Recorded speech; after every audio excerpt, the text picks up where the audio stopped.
Hello there lovely people of YouTube, my name is Katie and you're watching my channel Superconsole, and today we're once again doing the Japanese gaming news. What's that sound I hear?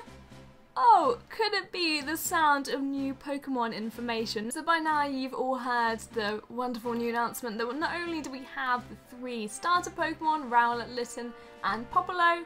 Side note, Rowlet by far the most superior, no questions asked. It's an owl with a grass bow tie, alright? We also have the release date announcement, so for you lucky US citizens, you get the game on the 18th of November, whereas us slightly less fortunate EU citizens, we have to wait until 23rd of November, which isn't that long after, but it's annoying because there's going to be loads of spoilers by then, but hey ho, we'll just avoid the internet for a few days, okay?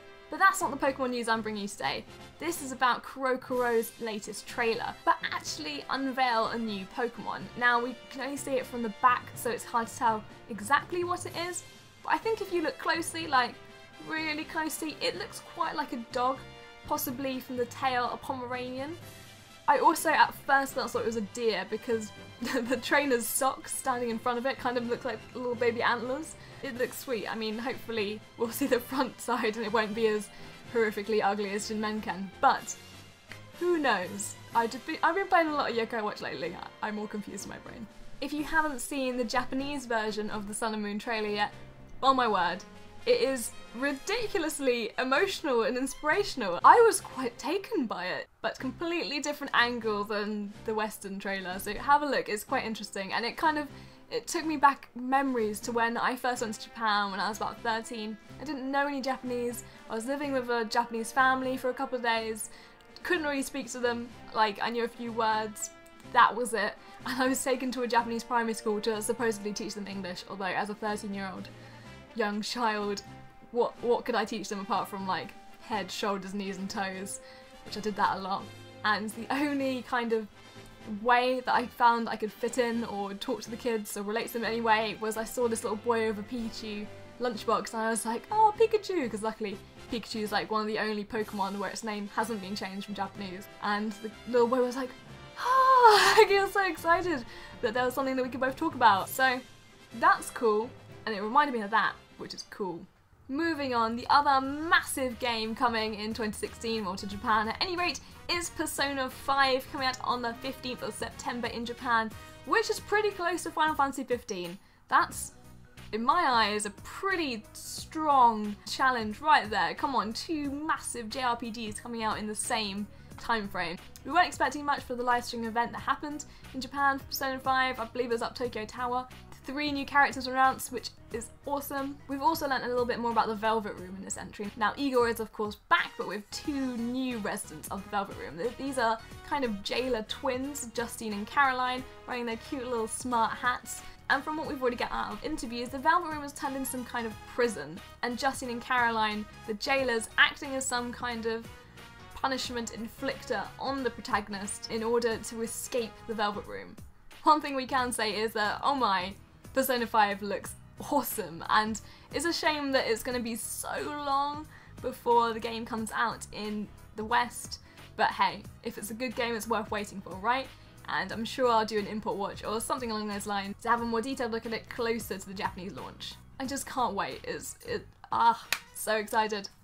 If you're a fan of, say, Monster Hunter, well, good news for you is that Monster Hunter Generations is coming to the West on the 15th of July with a demo coming out this summer if you want to try it first. Now what's different about this Monster Hunter? Well, in Generations you can play as a feline, known in this mode as Prowler, with unique quest lines and different gameplay mechanics. There's also 4 different style of hunters, which is pretty cool and spices up a bit of the strategy around how you're playing a bit more than in previous Monster Hunter games, and also some really cool outfit packs, such as a Marth from Fire Emblem armor and also a feline outfit for your Prowler based on Okami, which looks pretty damn cool. I mean, that's worth it alone, right? That's worth getting the game for? I think so. Now it's fair to say we're all quite excited about the upcoming release of Shenmue 3, but hold your horses, it's estimated for release around December 2017, so a little wait yet. But Sega have said recently that they're quite hopeful to one day release a HD remaster of Shenmue 1 and 2, because let's face it, not everybody's played the original games on the Dreamcast, not everyone had a Dreamcast or had access to one. It wasn't a mega popular console, as fate would have it. However, they have said that they would obviously love to release a HD remake tomorrow if they could, but there are obviously complications with any porting process, and in Sega's case, they're having currently issues with the licensed goods that appear in Shenmue 1 and 2. I think it's inevitable that a HD remaster of Shenmue 1 and 2 will come out somewhere between now and Shenmue 3's launch way off, but when that is, I'm not quite sure yet. I mean, it'd be silly not to, with so many people never having played the first and second game. It would be a great opportunity to bring people up to speed with the story before they play Shenmue 3, and I'm sure the problems they have with porting it and upscaling the quality will be resolved at some point, but we just can't say when. Finishing things up with some great news, Ace Attorney 6 has been announced for launch in the West. Yay! And it's being renamed as Phoenix Wright Spirit of Justice for obvious reasons. But it's digital download only for 3DS. Now I'm happy it's coming out, but I love a physical copy of things. I love displaying things on my shelf, having complete collections of things. I mean, have you seen the collector's edition that I spoke about last Japanese news video? It looked awesome, and it's such a shame that Capcom can't bring out a physical copy of Ace Attorney. I'm gonna rant about it because it's annoying, and like, it's a popular series, I don't understand. But download only! I'm just personally really a strong believer in upholding our beautiful retail gaming shops, having physical copies of things, lining our shelves with great games and box art, and not carrying around 50 memory cards. Capcom have announced it's going to be $29.99, €29.99 and £24.99. On the plus side, Ace Attorney or Phoenix Wright Spirit of Justice does look great. I can't wait to play it.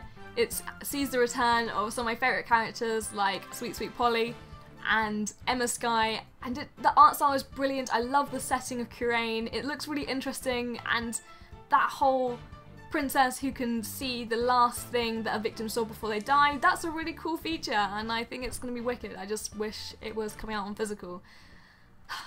So thank you very much for watching. What was your favourite bit of Japanese news from this week? Let me know if you've heard any other great Japanese news stories. This is only obviously a small handful of the coolest stuff that I heard this week and last. So leave them in the comments, whatever your thoughts. Are you pissed off about Capcom doing digital only, like me, or do you not care? Let me know whatever you think either way. Thank you very much for watching, and I'll see you next time. Bye!